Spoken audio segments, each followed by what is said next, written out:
In a crowded boxing gym, Jack, lightning, Wilson pointed at the gray-haired veteran across from him. "Old man, you really think military combat experience means anything against a pro like me?" Thomas's calm eyes flashed with dangerous intensity. Jack, lightning. Wilson wasn't just another champion boxer. At 28, he dominated the national heavyweight scene with 3 consecutive titles and a perfect knockout record. His Instagram boasted 3.7 million followers who devoured his daily posts showcasing lavish training facilities, designer clothes, and supermodel girlfriends. Another day, another challenger destroyed. Jack captioned his latest video, which showed him demolishing a muscular MMA fighter in less than 2 minutes. His new social media series, Pros vs. Pretenders, had doubled his following in just 3 months. Jack's manager, Dwayne Collins, checked the analytics on his phone. 6 million views already. The network called again about that reality show contract. Jack shadowboxed in front of the gym mirrors, his movements lightning fast despite his imposing frame. What's next? These challenges are getting boring. Dwayne scrolled through his phone. How about something patriotic? Veterans Day is coming up. His eyes lit up. Military versus professional. The audience would eat that up. Jack grinned. Perfect. Find me some old soldier who thinks combat training means anything in the ring. Make sure he looks the part. The older and more decorated, the better. Across town, Thomas Clark wiped sweat from his weathered face as he guided a young veteran through breathing exercises. The community center's small gym wasn't impressive, but it served its purpose. 4 or 5 years since his retirement from Special Forces, Thomas had volunteered here 3 days a week, helping fellow veterans battle PTSD through physical training. Focus on your breathing, Marcus. Center yourself, Thomas instructed quietly. At 58, his body bore the marks of 25 years of service. Scars from Baghdad, Kandahar, and classified missions that would never appear in any public record. His gray hair was still cut military short, his posture ramrod straight, despite the shrapnel permanently embedded near his spine.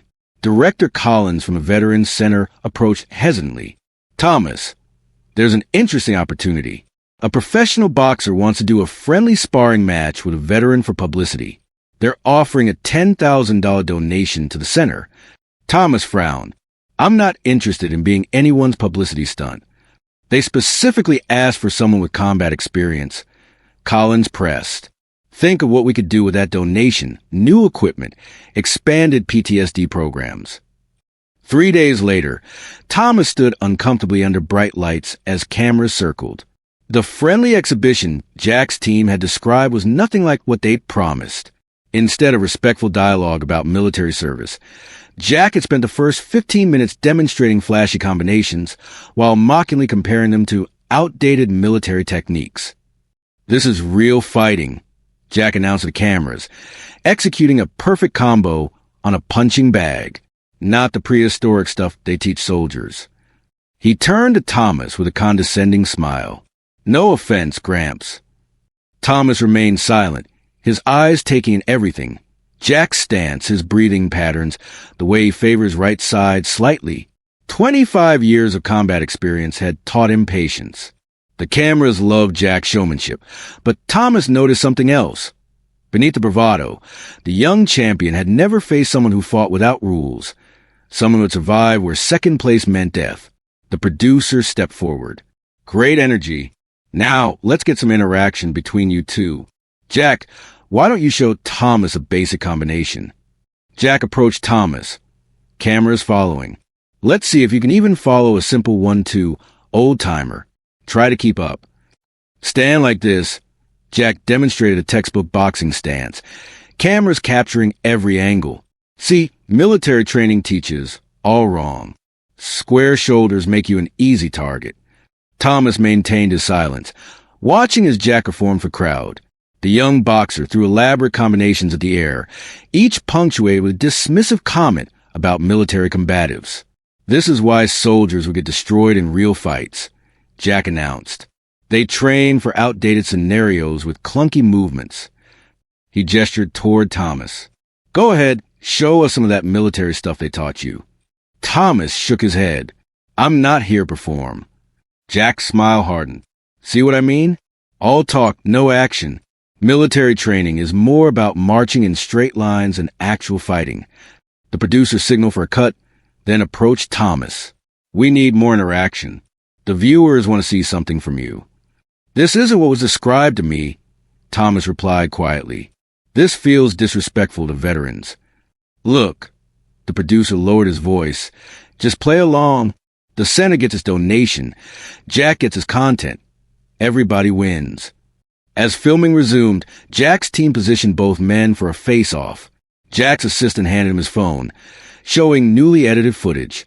Thomas watched as clips of his awkward stance were juxtaposed against Jack's fluid movements, complete with laughing emojis and mocking captions. Already got 50,000 likes, Jack grinned, turning the screen toward the cameras. The fans love seeing the difference between a professional and whatever you call that military style. Behind the cameras, a group of younger veterans who trained with Thomas had arrived to support him. Their expressions darkened as they witnessed a mockery. That evening, the heavily edited video exploded online. Comments flooded in, disrespectful to our troops. United States. That old man deserves better. Lightning Wilson crossed the line this time. By morning, a military journalist had posted a lengthy thread about Thomas Clark's actual background.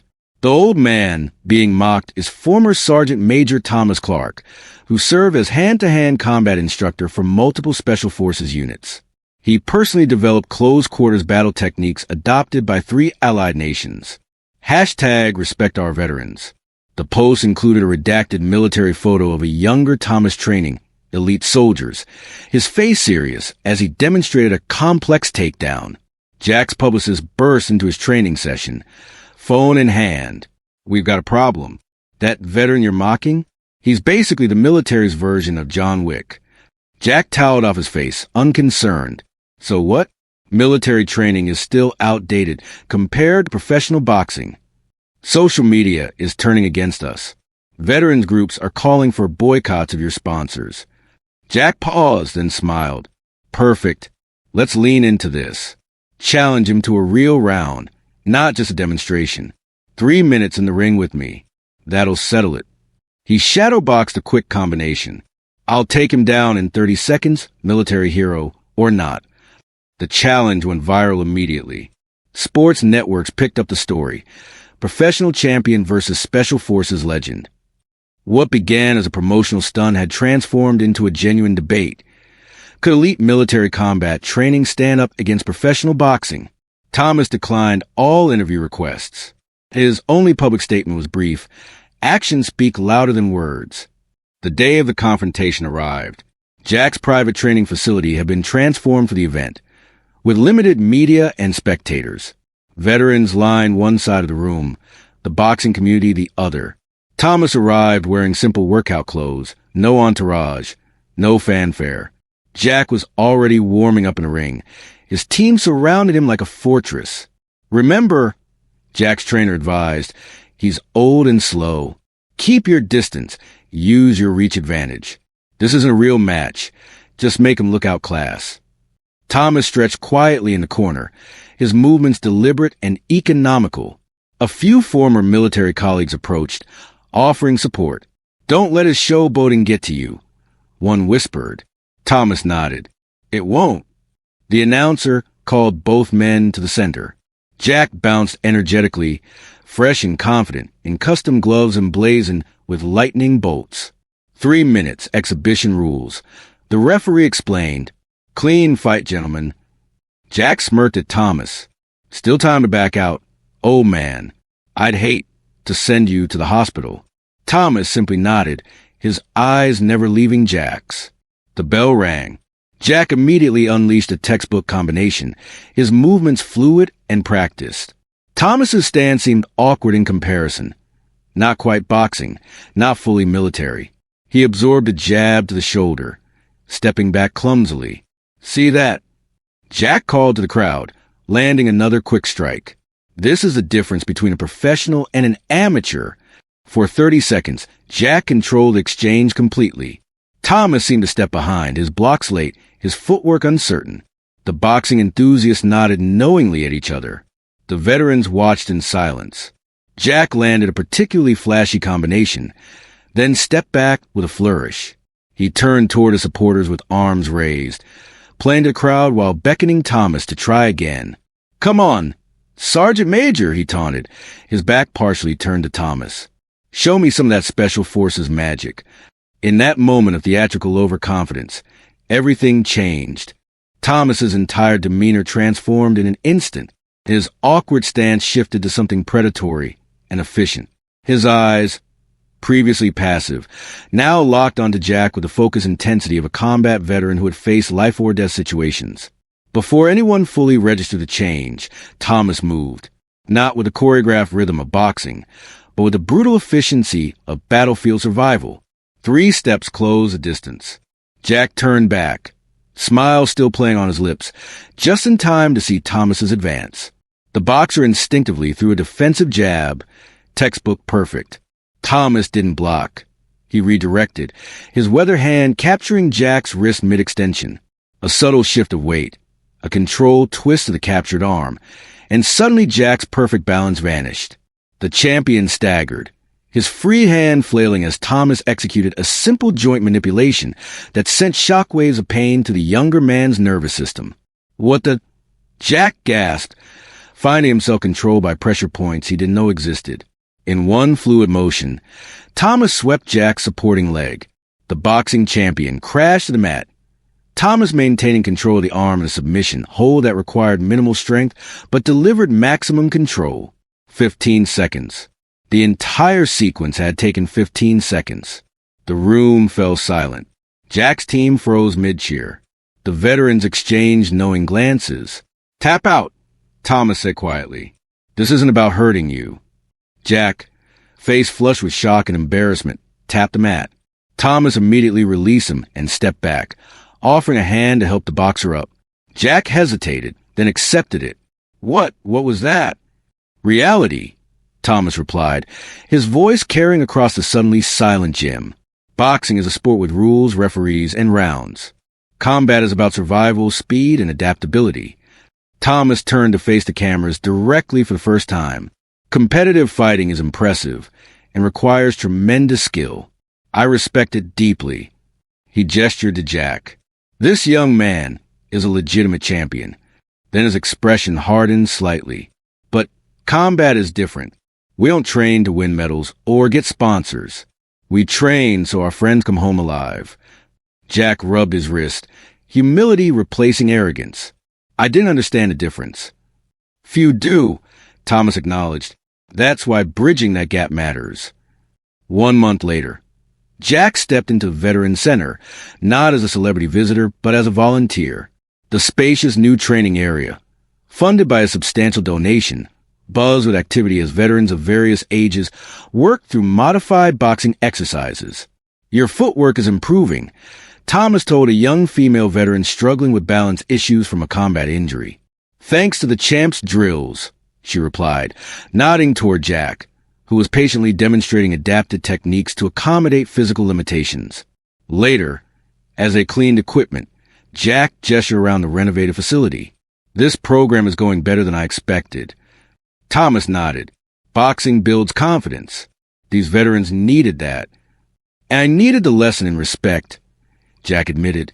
"My social media team wants to document what we're doing here, if you're comfortable with it, not as a stunt, but to help other veterans." Thomas considered this. "As long as it's about them, not us." Jack extended his hand. "Agreed. Real strength isn't about who can hit hardest." Thomas clasped it firmly. "It's about who can lift others up when they need it most." The veterans working around them, some with visible injuries, others with invisible scars, were the living proof of what true power looked like, not in championships or followers, but in resilience, community, and the courage to begin again. This confrontation reveals a truth beyond the ring. Real strength comes in many forms. While professional athletes master their discipline through countless hours of practice, combat veterans develop instincts forged in life or death situations. Perhaps true wisdom lies in recognizing the value in both worlds. What skills do you think are most important in unexpected confrontations? Has someone ever underestimated you based on appearances? Or have you misjudged others only to be surprised by their hidden abilities? Veterans deserve our respect not just for their service, but for the unique perspective they bring to civilian life. Their stories remind us that humility often accompanies genuine strength. Share your thoughts in the comments. If this story resonated with you, help us honor more veterans by subscribing and sharing. What other matchups would you like to see explored in future episodes?